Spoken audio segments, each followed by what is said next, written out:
And for anyone who grew up or lived in or around New York City, our next guest has been a welcome voice into their homes. He's one of the legendary broadcasters who worked at WNEW AM in its heyday. Jim Lowe's Music Hall was part of the classic lineup, which included the Make-Believe Ballroom and Milkman's Matinee on WNEW. As a singer, his hit recording of Green Door was a chart topper for several weeks. Currently, he hosts Jim Lowe and Company, a weekly radio program featuring the best of American popular standards. It is a great pleasure to welcome Jim Lowe to the Suncoast Morning Magazine. Jim, I know you won't remember this, but about 20 years ago, I was doing a big band show on my college radio station, WBAU, over at Adelphi University, and I called you up, and you were nice enough to let me interview you then. And it was one of the treats of my early broadcast career at that time, and it's nice to talk to you again. Well, it's good to talk to you. We have to stop meeting this That's way. right, 20 years apart. But actually, we just started a big band American Popular Standard show on our station here, and we thought we'd like to have you on and kind of get the feel of what it was like working at the best station of that ilk, WNEW, back in its heyday. Well, it was really the experience of my lifetime. It was 25 wonderful years, and we had wonderful people on the station: William B. Williams, Ted Brown, Jonathan Schwartz, Clavin and Finch. It was just it was a pleasure to hey, I used to walk to work and think I've got the best job in the world, on the air 4 hours a day, and doing these voiceovers I did in those days. I said, I've got it pretty good. I'm glad I came here. I worked when I first came into New York radio.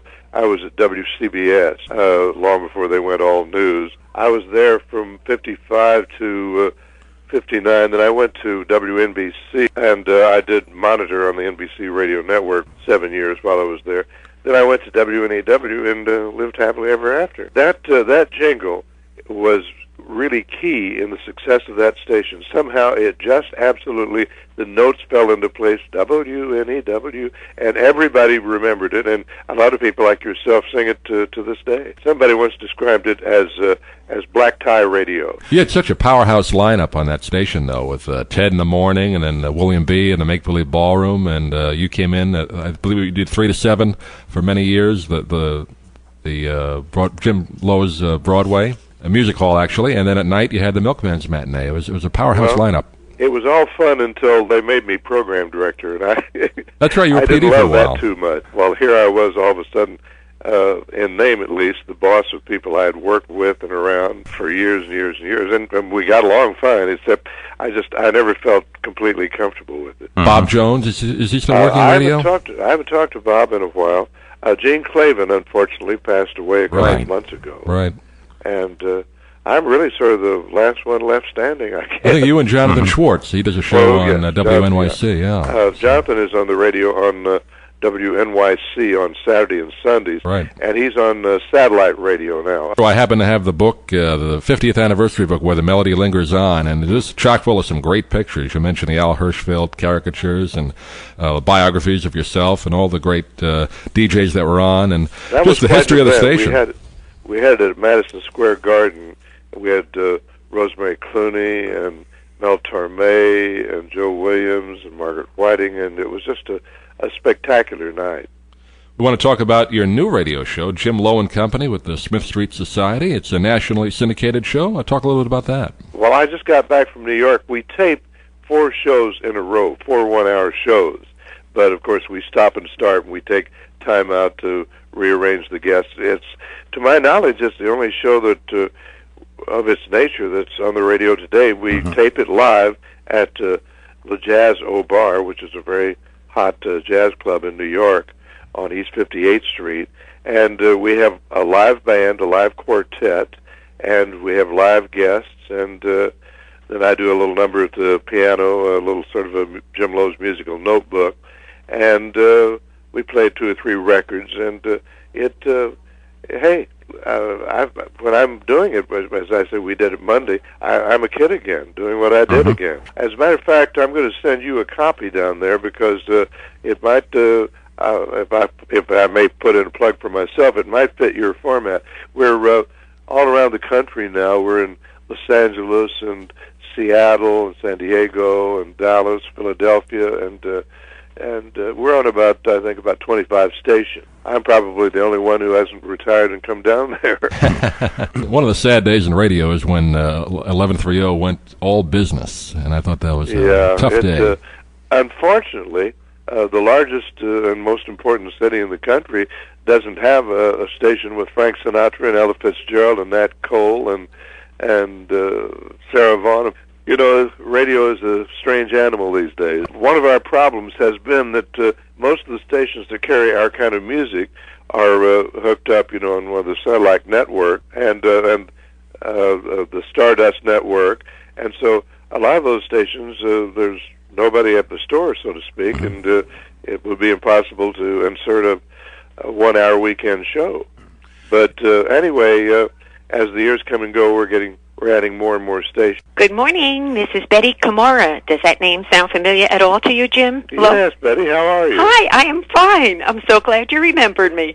When I was driving my car this morning, I heard you were to be the guest, and I got so excited. I thought Jim Lowe is in Sarasota. Ah, well, my dog remembers you, too. Can you hear him barking in the background? Well, yes, I am a dog, but so I can communicate with him also. But I'm sorry that you aren't in Sarasota, because I wanted to invite you over to where I play and have you sing "Hard-Hearted Hannah," which I know is one of your favorites. It would have been my pleasure, I can assure you.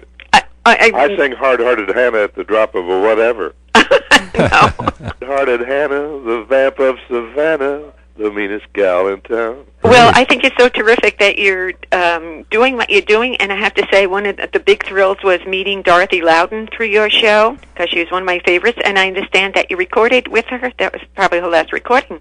I understand. Yes, it was. Yeah, she was a remarkable person. I went to her funeral, as a matter of fact. Mm-hmm. She was really an outstanding performer, and I think should have had a bigger record career than she had.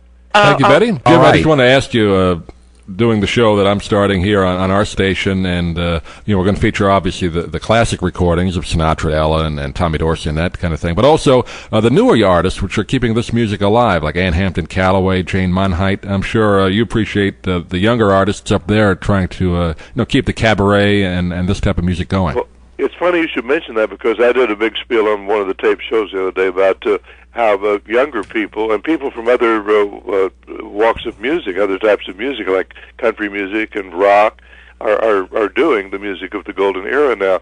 And I really think that's what's going to perpetuate it, because with all due respect to the giants like Sinatra and Ella and the different ones, we need really new interpretations, and they're adding sort of a new twist on the wonderful standards of the 30s and 40s, and I think that will perperpetuate it.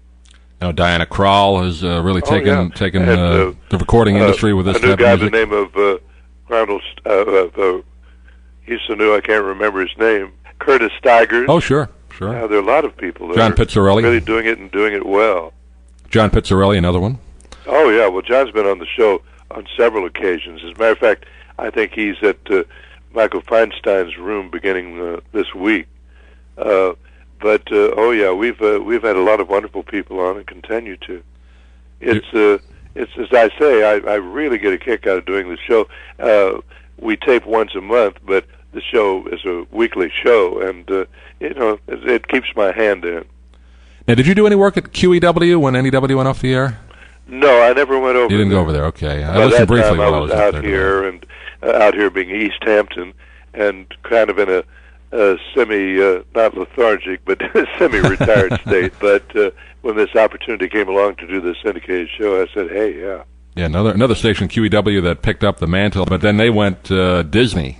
Well, I think they made the mistake of you have to stay, if you're going to do this kind of music, you really have to stay true to the format, and they were throwing in extraneous artists who weren't quite our kind of music, and I think that confused the listeners. It's a pleasure to have been with you here on WIBQ. Jim, we'd like to have you on our Sunday show when you schedule a minute, so I'll give you a call on that. Wonderful.